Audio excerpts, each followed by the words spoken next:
You are listening to Happy Jacks RPG Podcast.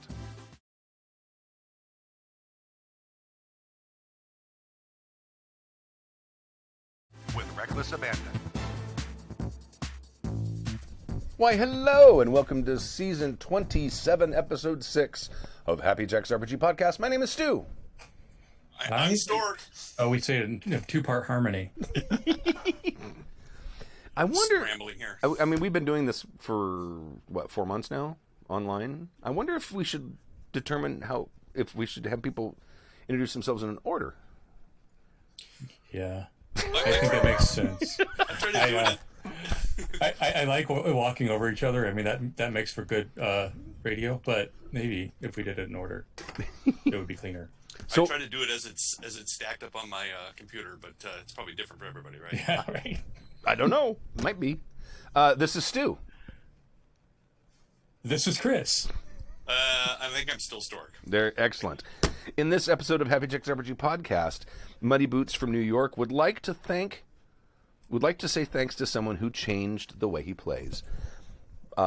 Polish Ogre 8 sends us a plethora of questions, and Dylan, a DM from Wisconsin, is worn down.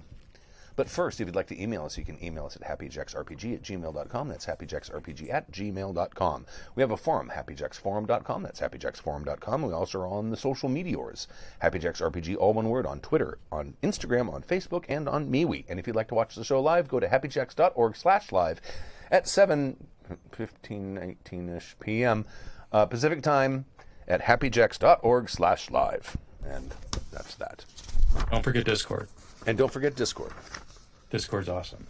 Well, Discord isn't awesome, but the people on Discord are awesome. Excellent. All right. I'll mention it briefly because I talked about it a lot last week. My book's out. You go to stuvenable.com/mandite01 and it will take you to the Amazon page. Or just go to stuvenable.com and read what I've written about how hard it is to record your own audiobook. Or are you recording one? I'm trying. It's really hard. I have a lot more respect for voice actors than I had before I started. It's being able to read literally like second time through and have meaning. It's right. hard. Well, I mean, I've got the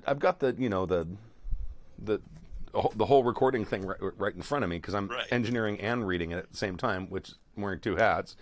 But I'm like, no, I'm going to do that again. I fucked that up. I'll rewind a little bit and say, that was better. And then I'll keep going on it, but I'll get stuck on things. And the other thing that I noticed is I'll start reading a quote because you almost always put the attribution for your quote at the end of the sentence, right? Sure. Which is not where you need it if you're reading it to perform it. So even though I wrote the thing, I will read through a quote as the wrong character until I get to the end of the sentence and said, damn it, and I have to go back and do it again. So it's these little things I never thought about, Anyway. To highlight the characters, different colors. That's probably what they do. That they probably have either that or they print it out almost like a script for them. I don't know. They've got to do something for them because that would drive me crazy. That was Jim Dale's technique, is he went through with a highlighter and highlighted, and each character was a different color. Because when he was doing those Harry Potter books, he did 13 or 14 different voices or something. And he did the characterizations consistently throughout the entire series. Yes. He won awards for that and sort of set the gold standard for reading. And you can tell that most of the actors read the audiobooks because some of their characterizations are very similar to his. The guy that played Hagrid pretty much stole right from Jim Dale because even some of the cadence is the same. Right. Speaking of cadence, I didn't get the document today, so you're gonna have to send it again. I will send it again. I didn't get the reading. I didn't do the homework. You didn't? You didn't get the papers? Does someone want to start with the first email while I'm doing this? That would probably have to be Chris. Yeah. Yeah, I think that might be me. Okay, saying thanks. Muddy Boots in New York. I'd like to know the origin of that moniker. I don't know. Oh, I'm sorry. Go ahead. Greetings, boggarts, grognards, libertines, libertinas, liberdex, and all of the wonderful people who help with the fan dance of respectability. This is Muddy Boots from NYC. Still waiting for the world to reopen, aren't we all? Let Stork know there are about 7,000 stagehands waiting for Broadway and the rest to reopen. Only some of the TV guys are working right now. Our sympathies and solidarity go out to our brothers and sisters out there. At least we are getting things done around the house and getting more sleep than we ever had in decades. I've had some encounters with Money Boots outside the show, a couple of shared emails, and he does what I do for a living. He initiated a conversation. He works in theater on Broadway as a stagehand, moving the scenery in and out and all of that. And with COVID going on, there's no live performances, and it's not just actors that are out of work. There's all of that crew. So he's with them all. That was his job, and there's nothing else he can do. It's not like we'll just go do a rock and roll show. Nope, that's not available either. So sorry, carry on. And Hollywood is slowly coming, right, piece by piece, right? Yeah. We have entered a strange new world where carpenters and riggers are getting certified in lighting and video software systems, and electricians are learning to calculate truss loads, all due to online professional classes. I can't wait until we get back together in the same room and argue. I have a quick story leading to a question. Not sure how quick the story is. I saw this email. Years ago, I had a player named George. He was the brother-in-law of a couple of my friends and a part of our group. He was a welcome fixture at our tables. George was larger than life. He was a big man, Andre the Giant big. Between Swedish background and a genetic thing, he was 6'8" and built like a dwarf. He was a stocky chunk of muscle. He actually tried out for WWE and was told, "We already have a giant." Wow. He and Andre actually became pen pals from that experience and sent each other shirts. Wow, that's cool. George was one of the kindest people I'd ever met, and a joy at the table. If I said we are playing a Western game, he'd say, "Great, I'm in. Can I have a fuzzy sheepskin chaps?" I have fuzzy sheepskin chaps. If I said we were playing a space game, he'd say, "Great, I'm in. Can I have a bubble helmet and a ridiculously long antenna on top?" If I said we were playing a space Western, he'd say, "Great, I'm in. Can I have a fuzzy chaps on my bubble helmeted spacesuit?" He dove right into any concept we threw at him. He was an absolutely awesome player and a literal flywheel for the table. He never ever, not ever, wanted to GM, but made up for it with commitment to playing well. Sadly, he is no longer with us, having died of pulmonary edema, which was a complication of gigantism. True to form, he died of a big heart. Back to the lead in the story. George did a thing that is a lot more common now, but I'd never seen it before back in 1980. He would take a sheet of cardstock and make a table tent with some basics on it. Stats, Daco, to hit and weapon damage on it.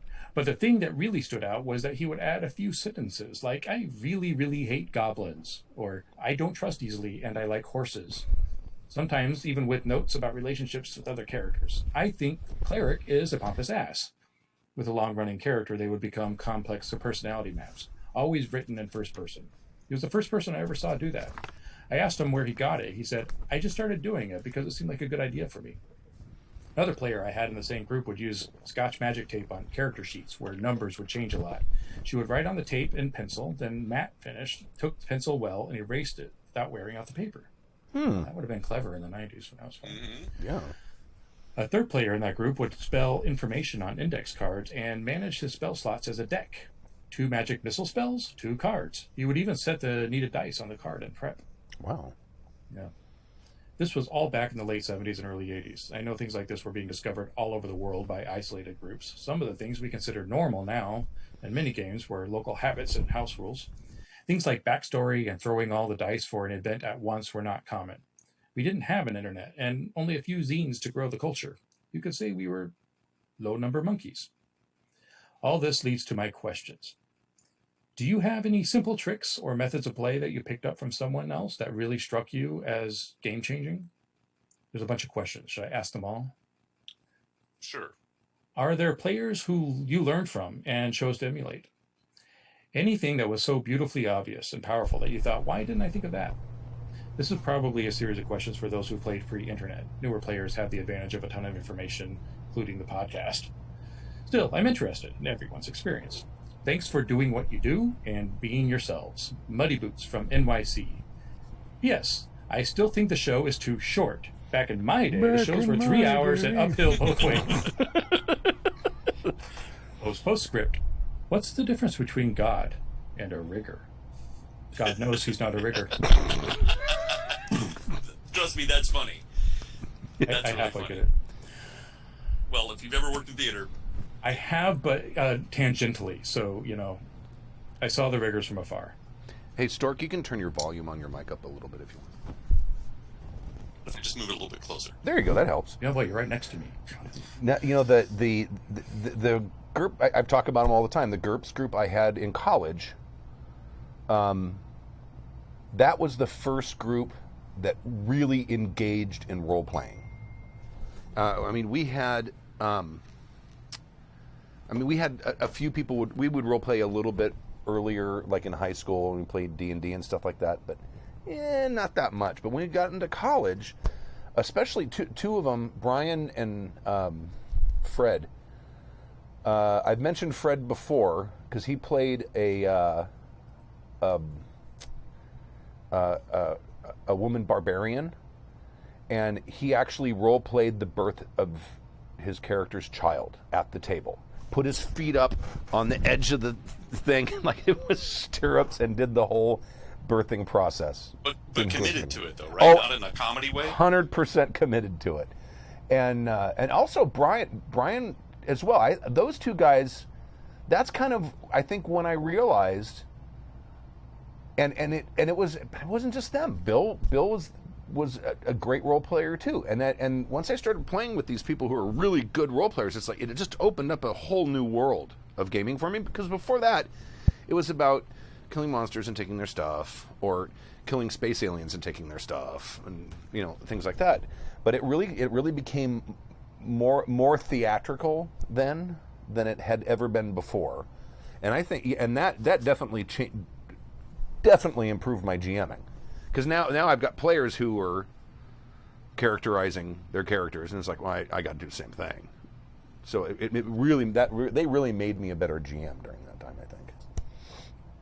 When we played in the 90s, we were really isolated, and I don't know if that might be a common experience, but it was just our group, and nobody else knew what these games were. And we had the one Walden books that had D&D and Rifts, and those were your choices.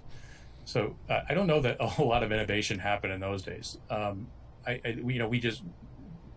We managed Palladium rules by just chucking a single die, and then like it worked, it didn't, right. And that was it.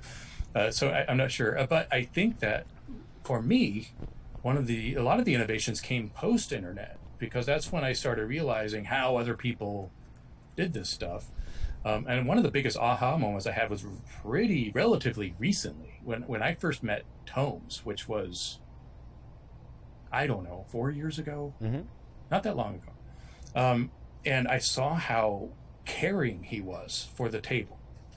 Like, Tomes runs games in a way that's very nurturing, and the game that I sat with him was Tin Candles, and it was that may not have been my first game with Tomes, but that was probably the first time I noticed this GM style, where he was your friend and he was guiding you through. And he would, and I've never been an adversarial GM, but this idea of like you are helping your group, right, changed how I run games, and that approach. And Tomes, you rock, man. Keep shining. I was guilty of being an adversarial GM at times, mostly because well, no, it's true, but mostly because I had a set way in my head about how things were supposed to be figured out, and if they didn't do it, they didn't do it. It's like if they didn't take the one true path, then they were punished for it, basically. It's like, and so one of the big things I learned through Stu and through reading books and such is it was revelation. We were just like, just give it to them.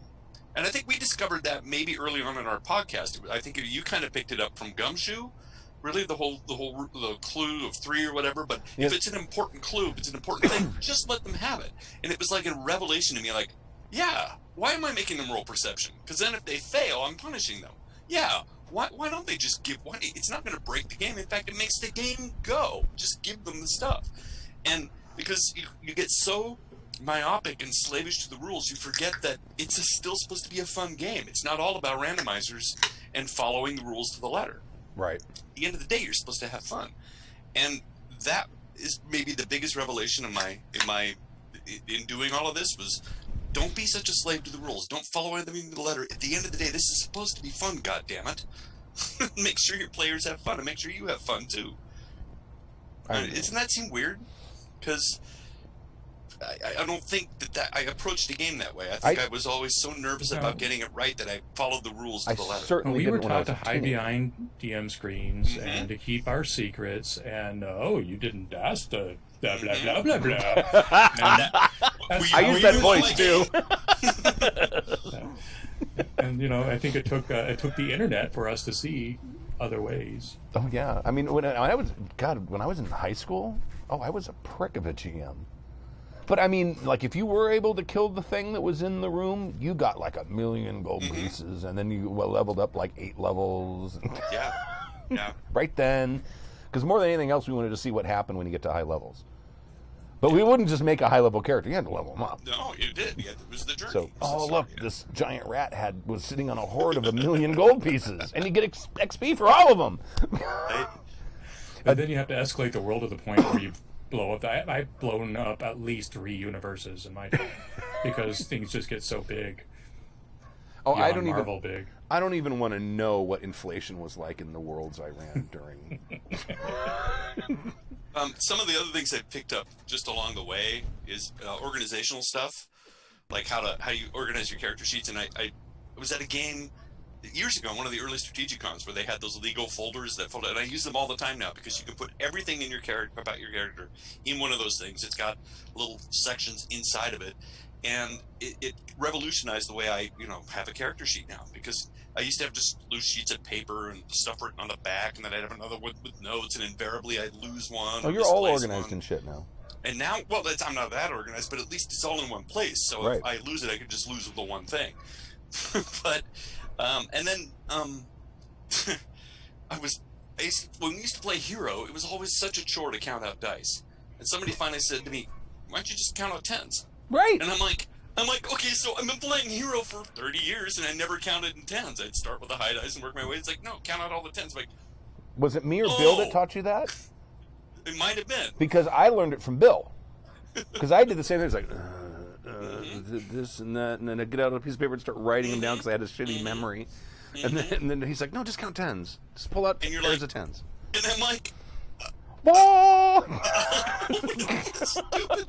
And I'm saying it out loud because I have a feeling there's other people out there that it never occurred to them, like, oh yeah, blink, just add them up to tens. That's easy. Oh yeah, I mean, we've talked about this before. It was a totally different hobby when there was no internet. You were this little isolated pocket of nerds, not wanting anyone else to know you were playing these games because you get stuffed in lockers or what or shit. And the first opportunity you got to go to a game convention and meet other gamers who were interested in the exact same thing and realize that you've been playing the game wrong for the last 3 years. It's like, this is amazing. I remember running into like my first real role players, like you said, it was sort of a revelation. And since then, I've run into some really great ones. I mean, like people like Mac who get so invested that you don't know if she's actually acting anymore. I'm like genuinely worried that I think you she are might actually be mad at me. Yeah, she almost brought me to tears on a recent witch game, and I was just like, I gotta hold it together. She's so invested, and she gets so. Oh yeah. Well, I think we were the role players that that you ran into, and we didn't know about rules. We were like, oh, so there's a reason you have to worry about how much stuff you have. Okay, yeah, that makes sense now. See, we didn't role play or know about rules. So everything was a revelation to us. We were 14-year-old boys. We just wanted to kill stuff and level up. Can you imagine trying to slog through the first edition Gary Gygax DMG at 14? There's no way. There's no way. We really got into the champions and the superhero games because, again, being 14 and being in comic books, we really, wanted to just be superheroes. And we played that for a really long time. And in hindsight, I mean, now that I'm older and I have stuff, getting stuff really isn't the goal anymore. But back then, when you're young and don't have anything, getting stuff was really exciting and important. Oh, yeah. Especially when you were blowing your allowance on expensive game books. Right. So, you were living out your frustrations in your characters. Your characters were always wealthy. They had everything they wanted. Right. So, My priorities changed, I guess, as I got older about what it is I want out of a role-playing game. Right. GM Radio Rob said, I'm not an adversarial GM, but I'm a control freaky, anxious GM. I think most GMs are control freaks to an extent. I am. I know I am. And I design games that give up my narrative control, and I think I do that to get myself out of the habit or to punish myself. Really, you're going to do that? Because I can't stop you. Damn. I can't stress enough making sure that that games books give the GM permission to have fun and ignore the rules sometimes, because you can become a slave to rules as written, and it can diminish everybody's fun. Yeah. And I think it's important for people to remember that. Not to the point where you're just playing completely loose and fast and house ruling everything, but I think that there is a point where you can just remember this is supposed to be fun, and if we're following rules as written, it's not fun anymore. Yeah, often when I'm breaking a rule, I'll often tell the table what I'm doing and why. Yeah, that's really smart. So you're not cheating. Right. Like, this takes too long to do it this way, so this is what I'm going to do. We're all in agreement with it. Let's carry on. Yeah. That's my favorite rule. Rule 0, I think we don't look it up at the table. Make up something and then figure it out later. All right. Bullshit your way out of it. Thank you, Muddy Boots, for the email. And you want to take the second one, or you want me to take the third one, Stork? Oh, I can start with the second one, sure. Okay, go ahead. A plethora of questions from Polish Great. Polish Ograte? Okay, Polish Ograte. Polish Ograte. Polish are great. Oh. Polish Ograte. I'm really, really bad at those license plates, too. So. Hello to the happiest of jackers. Or is it Polish Ograte? Polish. Oh, polishing versus Polish Ograte. Okay. We could spend the rest of the day could go either way, but I'm moving on. Okay. Hello to the happiest of jackers. Hello to the happiest of jackers. I'm turning 42 this year and have been running games for about 30 years in various systems. I have 2 kids, a 3-year-old, and a 4-month-old. Also the easy ones. I was just thinking about, they call it the terrible 2s, but it goes all the way till 4. Yeah. It really does. Well, really 7 when you get down to it. Sometimes 42. Right, yeah. I run games at local conventions, my local comic shops, and with my friends. Given all that is going on, I need to ask some questions of your hosts and the hive-minded general. All right. 1. Whew, I know what's coming. I'm getting sweaty already. How did you make time for gaming with young children involved? Before my youngest, I was lucky to get to run/play once every couple of months. Now I'm on hiatus until at least August. I would love to hear any thoughts you have on juggling parenthood and GM prep. 2. Should we do them one at a time? Oh, sure. Yeah, okay. probably, because these are complete questions. Yeah, you're right. When Robert was of a certain age, I started scheduling games at 6 in the morning and playing with a lot of Europeans. Because I knew I'd get at least 2-3 hours. But you just have to, I guess, identify your kids' patterns and then go and find a spot that works outside of those patterns. There were a couple of times, I think, Stu, when we brought in babysitters. And we had one person watch because a couple of us had kids. So we came to somebody's. I think we came to your house, and I think my oldest, or maybe it was Tessa, was watching the kids while we game. I do remember that. Yeah. We had a couple of times when we those of us with kids chipped in money and brought in a teenager to watch the kids while we gamed. Mm-hmm. And then there are other times, and I think Dave did this specifically. It may still do. CA Dave, and I did it as well, which is you just work it out with the wife. You know ahead of time that you're going to be gaming on Sunday, so you build up your points. Say, I need to game on Sunday. I'll watch them on Saturday for 4 or 5 hours if you want to go shopping or whatever, and that way it's a quid pro quo. But as long as you can plan it ahead of time. But you're right.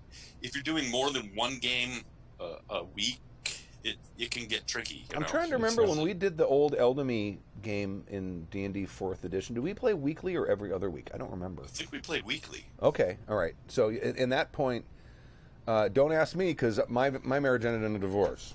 So I don't know. But back then, I think what we did is your daughter's older because when I just did some calculation. Allie was 4 and Zachary was 2 when we started the podcast. So that's about how old they were when we started the show, which is insane because Allie's almost to the age where she can drive now. I know. Right? What the fuck? Yeah, she'll be 15 and a half in December. But I think I do remember it had to be real clear about, okay, we're going to game from this at this time, blah blah blah. The other thing I think that we did, because my kids had a very early bedtime back then. Their bedtime was like 7 or something like that. Mm-hmm. So they would go to bed, and sometimes we wouldn't start the game until like maybe it would everyone would start showing up around 7, and then once the kids were in bed, then we could start. Have to get up a couple times when they come wandering out because they decided to strip all of the clothes off of their Barbies and lay them in a pile and all of that stuff. And like, Allie, why are you wearing a swimsuit? Huh? Remember, with 11 people shouting during combat, we weren't very quiet. That's true. We woke That's the kids true. up a couple of times. Yeah, one thing that worked for me too was and obviously don't have a choice now really with the pandemic, but was online games was easier because they start and end much quicker, and there isn't that whole lot of setup. Right. But yeah, Stu's right. I think really this is less about the kids and more about the partner. Mm-hmm. And if you can, you just be conscientious of the labor that it takes, and be sure you're reciprocating and everything balanced, because these ages are rough.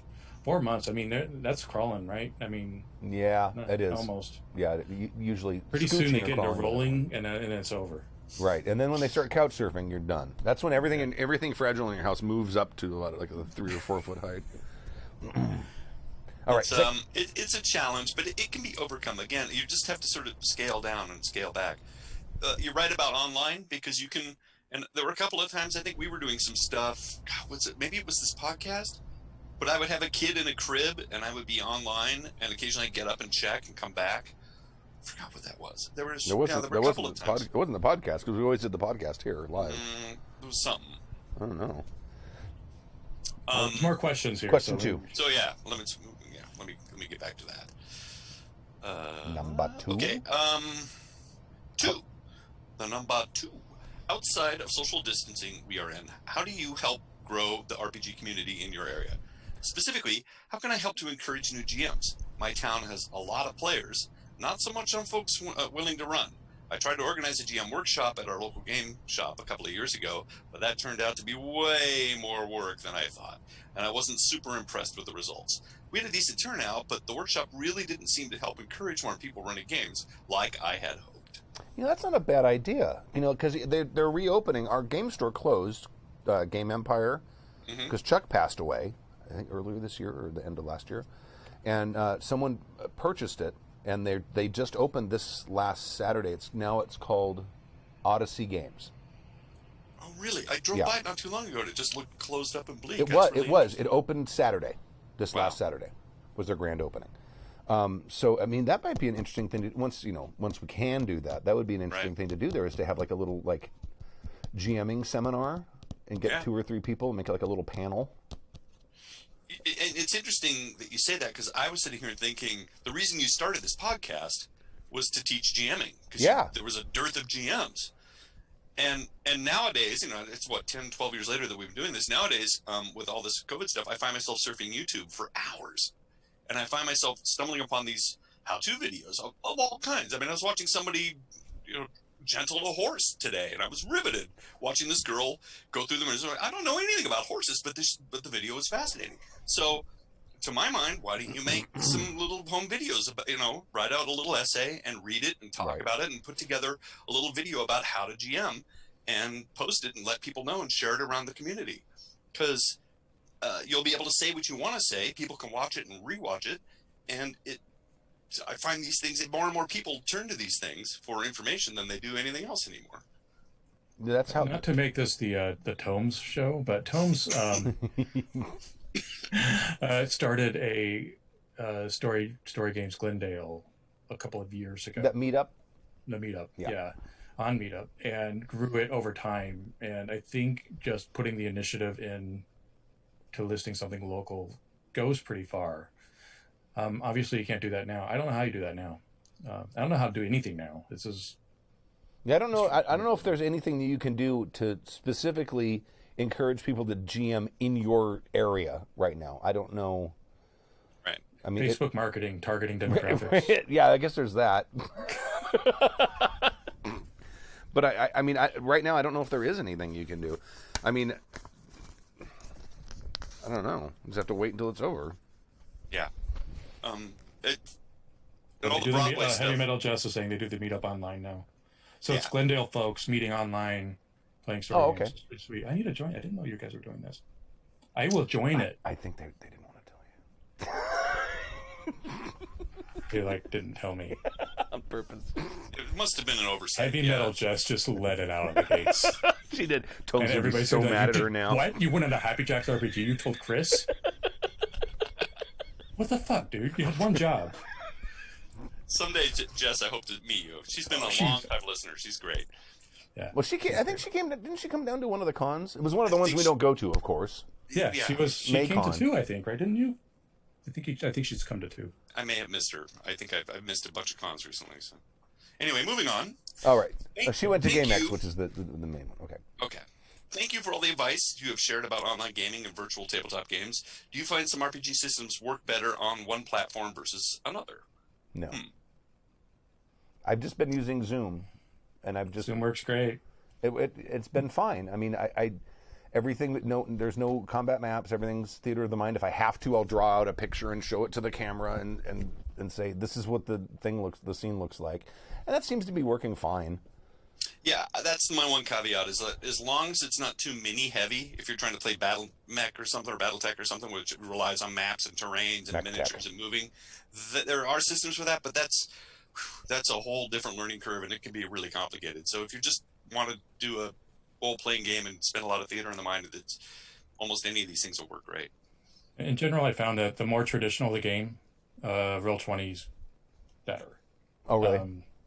But I've been able to do a lot with Zoom, just using even multiple cameras. As you have a webcam set up, if you need to show dice, or I played with, instead of bringing everybody into Roll20, I will screen share from Zoom my Roll20. Oh. And then use it presentationally, and I can still see everybody's faces, and then I can just sort of move their minis around for them, and you don't have to deal with all of the character shit.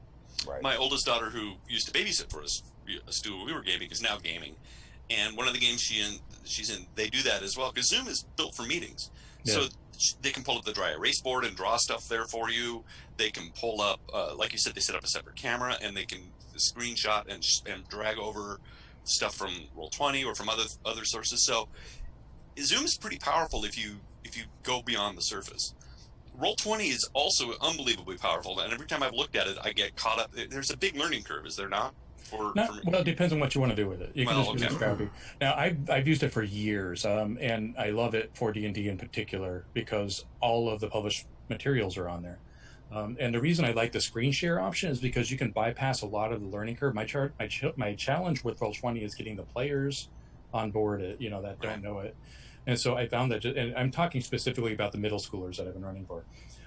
So I found that just by screen sharing, but I have to actually have a separate computer for that, so I can do the screen share here and still see the GM stuff on my screen.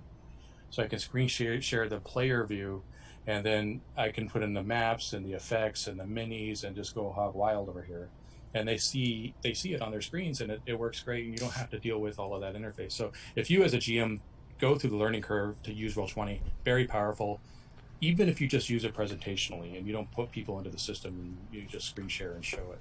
Because Roll20, you can do minis with Fog of War and all of that, right? It's great. It's great, especially for dungeons and setting tone. Sometimes I just use it to show a really cool picture that's supposed to emote the tone of the scene. I do love it. It's just not for everything. I wouldn't want to run Great American Witch on Roll20. It'd be a whole lot of waste of machinery. Right. Because it's so simple, yeah. Yeah. Good advice there. Number 4. 4. I know the topic has come up before, but what are your experiences with co-GMs at a con or a one-shot? How did they handle the division of duties, and what did you think of the results? Do you have any thoughts on what systems to steer towards or avoid with 2 people running? I've co-GM'd almost exclusively a few times recently. I've been GMing with C.I. Dave, and I love it, especially with con games because you can really cover a lot of ground in a short amount of time. And it's also helpful in coming up with the con game and streamlining it when you have somebody else to talk to and bounce ideas off of. And like, well, we're going to do this, we have to do this. Because with the con game, you kind of have to map it out fairly tightly to make sure that you can give everybody a complete story in the 4 hours that you have. And then the division of labor tended to be me as the storyteller describing scenes and and dialogue and such, and then Dave would do a lot of the gritty number crunching, dice rolling, making sure the rules were right. And then occasionally, if the party would split, we would just both go off and handle one party over here and one party over there, which was really, really handy. And then they would come back together again without us ever having to stop, and nobody was waiting around. What about the power struggle, though? I mean, isn't there like a... no, that's my turf. You just stepped over. Today, please step back. We have a... No, there wasn't any... you can't hate Dave. Like the two emperors, like the West versus East. Yeah, the Roman Empire. Yeah, they kind of got along, but eventually one of them murdered the other. But you gotta find somebody you like. I mean, you can't hate Dave. He's like the nicest, smartest, funniest guy you'll ever know. And it's like, so if he takes over, you're like, he's being funnier than I am, anyways. So that's how I've tended to make it work, and I liked it. But I could see, like, in a long campaign and stuff where things slow down, or you have players that will spend most of the game talking, having two people sitting behind a screen twiddling their thumbs could get really old really fast. Although I did co-GM with Bill. With a couple people for a large table, that gets real handy if you got someone who needs to sidebar. Because one of the GMs can go take the other person, and they can have the longest sidebar they want, because you have a whole other GM sitting behind the screen, and the rest of the players can keep doing what they want to do. Right, and then like Dave would start setting up a combat, and I'd be handing him character sheets or dice or whatever, and so it was really streamlining the whole scene. It could really make things go quickly, and it's nice to have somebody there, So like, even to look up a rule, suddenly somebody wants to do something, and like, so you continue on with the story. Well, somebody frantically looks through a book and finds it and then shows it to you, and it can really streamline and really make your games go. And it's just nice to have a buddy there to bounce ideas off of. So after the game, you go decompress and go, well, they all went left, now what do we do? When we did the Dead Rain, the little mini campaigns, like 5-6 sessions, Dave and I co-GM that, and most of it we had a shared OneNote document, and I went through and I just did what I normally do, which is sort of like brainstorm a bunch of like story concepts and stuff. And I had a whole bunch of different ones, and he kind of went through and picked the ones he liked. And then he made the characterizations of like there was like this guy on the radio. I don't even remember what his name was. Something Bob, I don't remember. And he like came up with this voice for him, and it did this like really good characterization of the guy. And then, but he basically kind of ran the show most of it. I did prep in the background. Yeah. Plus he also knew the game system way better than I did. So he mostly ran it, and I would just like. Yeah, that's kind of how it worked out with us too, because he was more familiar with the game system when we first started, and then like with the 5e game that we did, I had not played 5e, so I'm like, do me a favor and make the characters. I mean, I have this great idea in this story, and I'll help with that stuff, but I have no idea how 5e works, and I just don't have the time to run a bunch of games right now before we run the con game. So he, like you said, he handled that. So anyway, that's the division of labor. It just tends to sort itself out. I mean, I can see where it wouldn't. You get the wrong mix of personalities. I could see it could be trouble. I think Chris, the people attracted to this probably wouldn't have those issues, though. I mean, that's probably true. I mean, Chris, you were joking, but yeah, I could see that if you get two control freaks in a room and they both want to run the same game, I mean, it could get awkward. So you really have to make sure that you pick somebody that you mesh well with. Well, I'm definitely a control freak. I mean, that's not in question. Well, and I've co-GM'd with people, but when I'm co-GMing with people, I don't mind giving stuff up or compromising. Or saying, how do we want to handle this? I was thinking this, and I mean, I think you can be a control freak, but you can't let your ego get in the way of what you're doing. You can't want to quote unquote win the disagreement with the other GM. Then you're going to have a fucking mess. Right. But I think I'm an adult. If you're both adult, and you should be able to say, yeah, I'm a control freak and I like to run games and like I'm going to create this world and do all this stuff, as you do, and then share it with someone else. It's like, well, if you don't want to share it with someone else, don't do that. You know what I mean? And if you're going to co-GM with someone, I think Chris is right. The kind of people who won't be able to co-GM won't want to. And you also brought it up too, in that you are also an adult. I mean, I've also seen you Sometimes, yeah. I've seen you in your. You say that you're a control freak, and you are. I am a you control freak. do prefer to do things, but like you're in a band, and I've seen you bring in a song, and the band would completely change it. And only a couple of times have you put your foot down. But for the most part, you just let it happen. It depends. It depends if I think they're making it better or not. If I don't think they're making it better, then I will say something. Well, okay, so therein lies the real hook, which is you have the perception to step back and acknowledge the fact that the song is better for all of this input. Sometimes. I mean, there've been sometimes when I have allowed input and I regretted it because it's like that did not improve the song. Like we had a song that had 3 verses and someone wanted to do another verse, so they wrote a verse which used the exact same joke as one of the other verses I had already written. So we're basically selling the same joke on stage twice. Yeah. That happened a few times. It's like I'm a lot mellower than I used to be, though. I mean, when we first started the band, I was a lot more of a control freak, I think.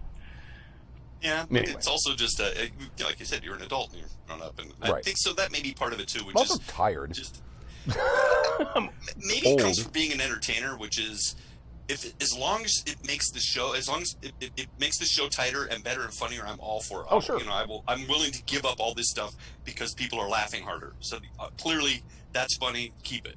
Or whatever it is. I think co-GMs need to complement each other's weaknesses. So if you are a world builder, you're probably not as strong at characterization.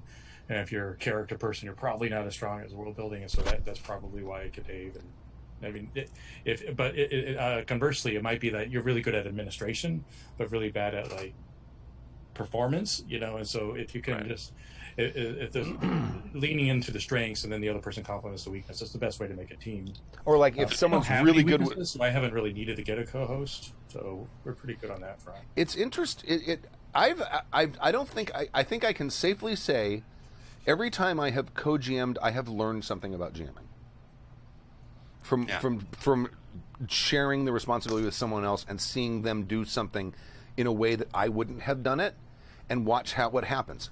And most of the time, those are have been positive learning experiences. Like that's something I should adopt and take into my own, like, bag of skills, rather than, this is a terrible. He just did something horrible. I'm going to make sure I never do that again. Oh, yeah. So as opposed to a grave warning, it was a. I'd be interested to hear what Dave thinks about co-GMing with me. He probably has a completely different story. Like, oh my god, I have to do so much cleaning up, and oh my god, it's a wreck. It's like, guy doesn't know the rules. He toddler. He just goes through and leaves shit everywhere, and I have to pick up all the pieces. Dave, you just nods like, you're fine. That's all he would say. Yeah, we would never know what he would do. No until you get a few beers in him and you're cornered alone at a party, and it's like, so what's it like to GM with Stork? Okay, listen. All right, we still have one more question. One more. What are your experiences with online convention games? What did you feel worked really well and what didn't? What things would you avoid? Thank you for all the great work you do spreading the RPG hobby. I really appreciate the exposure your show has given to new games and sharing ideas. Drink! Polish Hogger? Maybe it's Polish Hogger. Polish are great. Polish are great. I'll go with that one. Polish are great. I have been on 2 since the pandemic. Though I've done more before. I think they are a lot like running games online. I don't know. There's a lot that's missing. The reason I go to cons are less about the games and more about the people. Oh, me too. Yeah. So I find myself playing games, but not having much in terms of, I don't have much people time. And one exception was that it wasn't even a con. It was the awards for the IGDN. And we spent all of our time in Discord just talking during the festivities.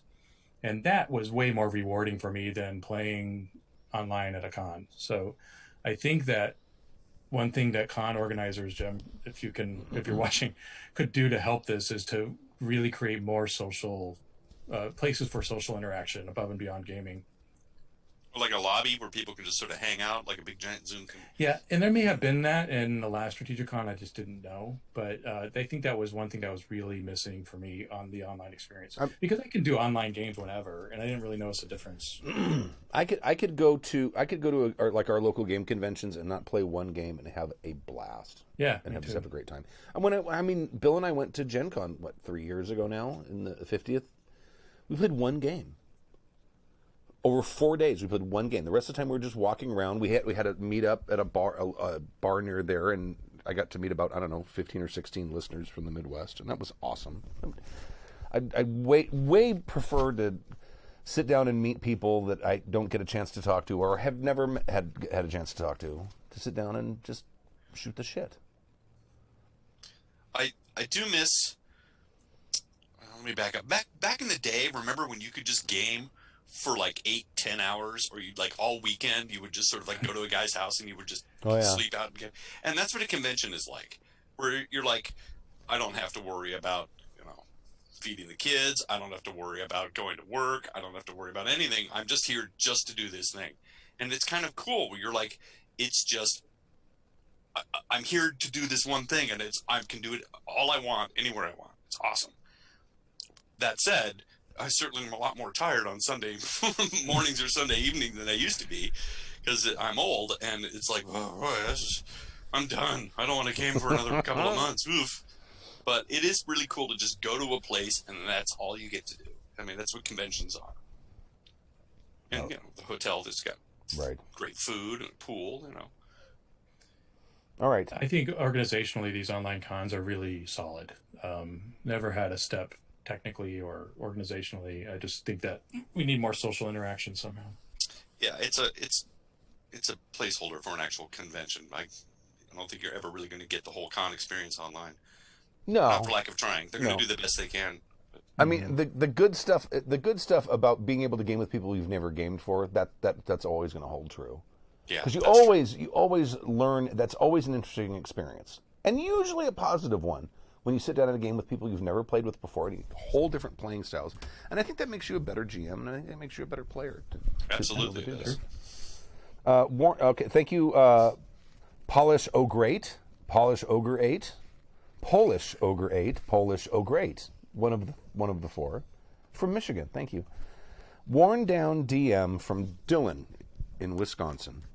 Greetings, happy jackals. I have a quandary. What do you do about a player with an insatiable hunger for new characters in a long campaign? PC ADD. I am the DM for an every other week home game, sorry, Canada, of D&D 5e in a world and campaign of my own creation. The game has been going on for a bit over a year now, and at the beginning, I laid down my expectations that I was trying to run a long epic where characters learn, grow, lose, laugh, and kill shadow dragons as a party over many adventures. All consented, and the adventure began. Now, to my PC-hungry player, let's call him Biff. Like from Back to the Future Biff? Butthead. I worked with Biff for a week to fit his 3-page backstory and his homebrew Dragoon class into my world. His drow female homebrew class recently awoke from a 100-year magic coma and wanted to find her elven wife. The first plot arc involved the wife and the PC's nemesis. The main plot was primarily about stopping a necromancer cult which intended to open a portal to the abyss in an abandoned city. That sounds awfully familiar. Boy, I think we've all done that. They found the wife in the city, but Biff's nemesis started a ritual to transform the wife, then fled. Biff chose to save the wife from drowning in blood rather than get revenge. And after failing some rolls to free the wife in time, she was partially changed, gaining similar dragoon powers, but all feral impulses that made her a danger to all. They then went to finish their main task. The party disrupted the cultists and escaped by turning a party member into a brontosaurus via polymorph and carrying... That's like giving someone a freaking rhinoceros as a. Yeah, I'm still It's trying just to like figure. the most D&D situation ever. You know? It is. I'm still trying to figure out who's playing the dragoon wife now, whether it's a PC. That's an NPC. That's an NPC. That's an NPC. Okay. And carrying the cleric in their mouth while using spirit guardians. This essentially made an unstoppable divine dino weed whacker. That's a very apt description. That plowed through hundreds of skeletons. After the escape, the married couple had one nice RP session together before the NPC wife left the party to figure out her new powers. In doing so, it allowed the PC to stay with the group and hopefully be indebted to the party, who did help her find the wife in the first place. But nope. Biff decided that the drow wouldn't continue with this party and got sidelined for a new paladin superhero. This new superhero paladin, without any deity, any flaws, or any reason to join the party, didn't really mesh well with the other characters. And I was much less motivated to give this character as much personal attention in my world after losing all the work and seeds that were laid out for the drow. This new PC has lasted a few months, but now Biff has the itch again and is wanting to be an edgelord wizard who killed his whole family. I have no family. I killed them. All of them. I love the women, edgelord the wizard. children. God, that's... Is that Their very presence melted them. now? Is that going to be a house ruled class? Edgelord wizard is so genius. Wow. One stat is brood. Who killed his whole family. I did talk with him one-on-one about my issues with swapping out PCs the first time and again this time. The response I get is, I mean, I guess if you want me to keep my current character, I can, but I want to play the new thing. And anytime a game session gets dangerous, he isn't immersed. He just says, go ahead, kill me. I have 16 PCs on my phone. I don't even care anyway. You guys suck. I don't want to fun block or force my will on a player, so I allowed these PC changes. Brief aside, Biff is in at least 3 groups that meet frequently. He GMs one of those games and has 2 PCs in the other.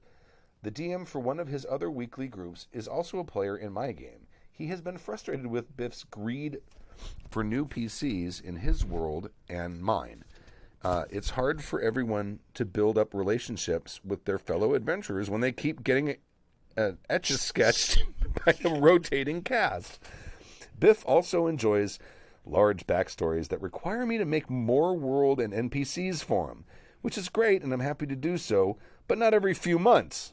Biff plays his main characters well, and I would like to keep them in the group.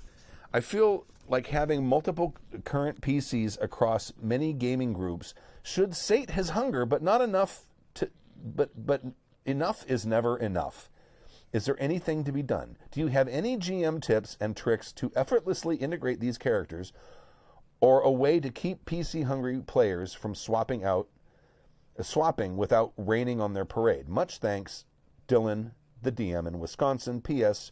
Do that drank thing you do so well. P.P.S. Drink again. It's a pickle. We'll consider that too. I don't have a lot to say on this, but I'd like to laud the other players in the group for allowing this guy to hog so much spotlight, especially at the beginning, because it sounds like they spend an enormous amount of time on this guy's backstory. And everybody's got an agenda. Everybody's got a PC they want to explore too, but they were all really patient to let this guy go. I'm going to guess 2 or 3 game sessions where he rescued his wife and all, which is really cool of the other players, because it's cool that he has this great backstory, and oftentimes people come up with great backstories, but in fairness to everybody else at the table, you don't explore them, because otherwise everybody else is twiddling their thumbs and he's pissed. I've got it. I've got the solution for him. Okay. His next character is someone who is a victim of a necromancer, who has severed his soul from his body and put it in another person. That's his character. But that connection between the soul and the body that he's inhabiting is very tenuous and can change at any time. It's like the Eternal Warrior. I don't know what that is. Maybe He is just it like the keeps on inhabiting new bodies. Yeah. And when he gets bored, he can go ahead and make a new character, but the personality stays the same because it's the same soul. How's that sound? That's pretty good. That's pretty good. I think that the systemic problem here is, oh, it's shiny. Oh, that's shiny. You know, and sort of wanting to, Yeah. and that behavior is never going to change. So one solution would be to change the campaign structure so that it's done in arcs, as opposed to one very long campaign. Mm-hmm. It could still all be the same characters and still basically the overall plot, but you're doing it in like 6-week arcs. And so at the end of that arc, you've resolved some of the things that came up. And then you can choose to continue playing these characters or make new ones, but it's all the same sort of momentum. And that's a great idea. They could be working for like some, I don't know, adventure guild, and you can always another member of the guild going out on this quest or whatever it Right. is. But maybe shortening the campaign so you can at least commit to that, get through the storylines, tie up the threads, and then move on. I like that idea because then if they're working for a guild, it gives everybody a chance to maybe make a new character, reinvent, or they get assigned a new companion and this other character can go by the wayside, and that way there's no you meet at an end kind of stuff. Part of the problem is he might be like, oh, this is my commitment for the end of time. I've just agreed to doing this really long campaign, and so I'm now stuck with this character forever. And if you made it more bite-sized, then he would just be committing then to just that. Right, And like a mini campaign, a chapter. Right. A chapter. I mean, all the themes are the same, all the people are the same, but the arcs conclude. You finish the story, that part of the story, and then you move on to another arc. I think that might help. I think so. It is hard on the other players who are like, oh no, now we got to go off on another side quest. Will you explore your character, a new character's backstory? But I can't. I do believe that this the player is acting in a very selfish way. Mm-hmm. Yeah, Because the first thing, I mean, if I'm going to write a backstory, I'm going to make it as general as I possibly can, right?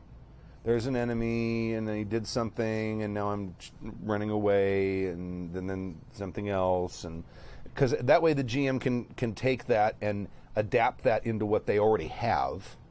That's my preferred, as a GM. That's my preferred thing. Go ahead and give me your backstory, but give it to me in general terms, because I already might have stuff in my head about, you know, aspects of the game that you guys don't know about yet, or things in the world that you don't know about yet that might really dovetail well with stuff like that. But to require the GM, I mean, I don't think it's, if you were doing it once and say, I made a character and came up with a backstory and I really like the backstory, can you integrate this backstory into what you have? And I'd look at it and say, oh, I can change some stuff. That's fine. But that's a kind of a big ask that you shouldn't ask more than once. Certainly not every 3 months. So it really seems kind of selfish to me to expect that, especially from someone who GMs themselves. And I wonder... What's with all the backstory? I mean, why do you need so much backstory? Aren't you playing your story? Can't the story become the backstory? Well, see, I think huge backstories is like GMs who are railroading because they're really writing a novel with other people's characters. Right. I think this is I think that's a similar thing. If you write a huge, long, many pages backstory, it's scratching the same itch. Yeah, but then you'll never discover anything new about your character if you know everything about your character. So of course you get bored 6 sessions in because you've already explored every aspect of this character. Very good point. That's a very good point. I hadn't thought of that. if you spend too much time and get rid of that guy's backstory already, there's no reason for him to stick around. It's like, oh, I've completed my character arc. Now what do I do? I had a character way back in the day when it was a long-running game, and it was a ranger, and it was the same guy with the wolf and all of that. But I would his story kept evolving. The GM had some plan for him and kept making him sort of the focal point of the games. And I found out later that some of the other players were getting a little miffed because it's like, I always had a great time, and that me and the GM were having a great time playing this game together, but the other players were sidelined. And in hindsight, it's like, so I had a great time, and I had a great backstory, and I had a great character, but everybody else also had it, but they just never got a chance to explore it. Right. So in many ways, he's being selfish because he's not allowing these other players to go off and do their thing as well. Because I'm sure they would love to have 3 or 4 game sessions where they explore their backstory as well. So maybe no backstories.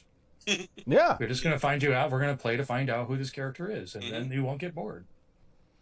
Try that. Yeah, that's a pretty good idea. I mean, have him just make a character. It's like, no, all you know is his name.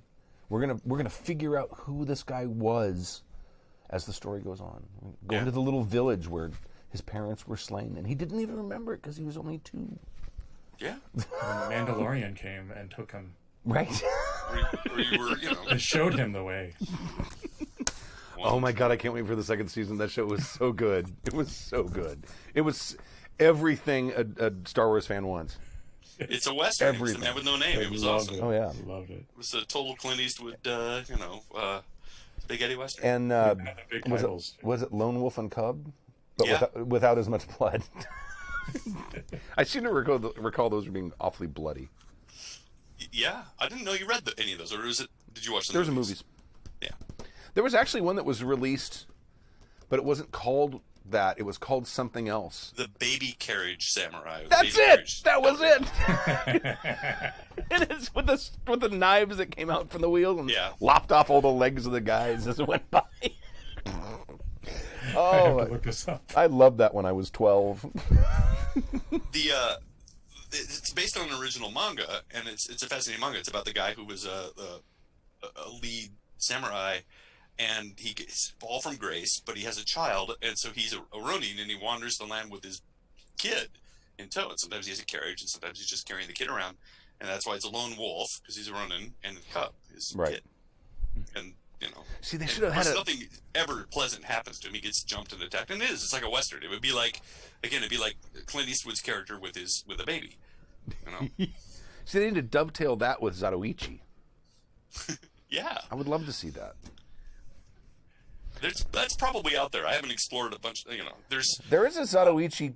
Years of Japanese samurai movies that we haven't actually ever watched, so I'm sure that something like that's out there. There was a Toshiro Mifune game. There's a Toshiro Mifune movie. Was it Yojimbo? And I think they made a crossover. I think it was Yojimbo, and they made Zatoichi and Yojimbo or something like that. I seem to think. Sounds familiar. Yeah, but he's amazing. Oh, Toshiro Mifune. Go back and watch him. He's got that it factor that famous people have.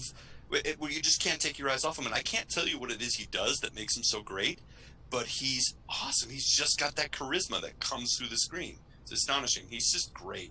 Was. Yeah. All those guys are gone. All right. Anything else? Anyone want to mention anything? I do have a Kickstarter coming. Oh, yeah. Talk about your Kickstarter, dude. I can't not talk about that. Go. I am a marketer. I have a Kickstarter coming on August 10th, which is Monday. This is for Great American Witch. Hopefully you've been watching the cast. It's been a lot of fun. What an amazing story. We are looking at a 2-week campaign. That's it. So this is a one and done. The game's all ready, just recouping costs, and want you to come and play it. So I hope you come and check it out. And they can find that where?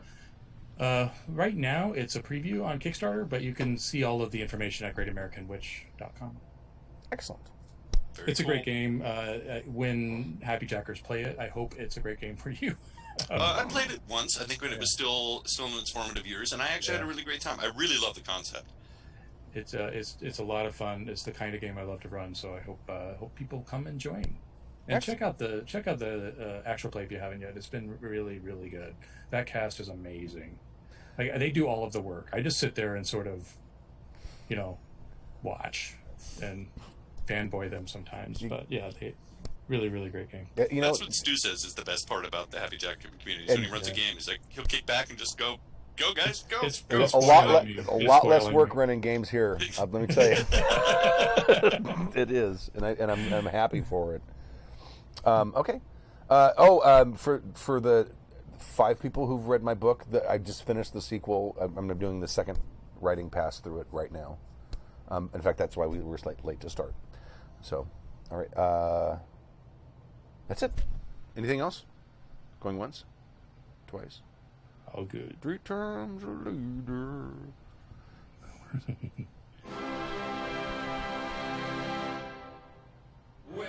Thank you for joining us for season 27, episode 6 of Happy Jacks RPG Podcast. My name is Stu. I am Chris. I'm Stork. And we'll see you next week, 7 p.m. Pacific Time, happyjacks.org/live. Thank you very much for joining us, and we'll see you in a week. It's a hobby from Michigan to Australia and maybe East Timor. Why problem make when you no problem have you don't want to make? Exalted, Gerps or Dungeons and Dragons.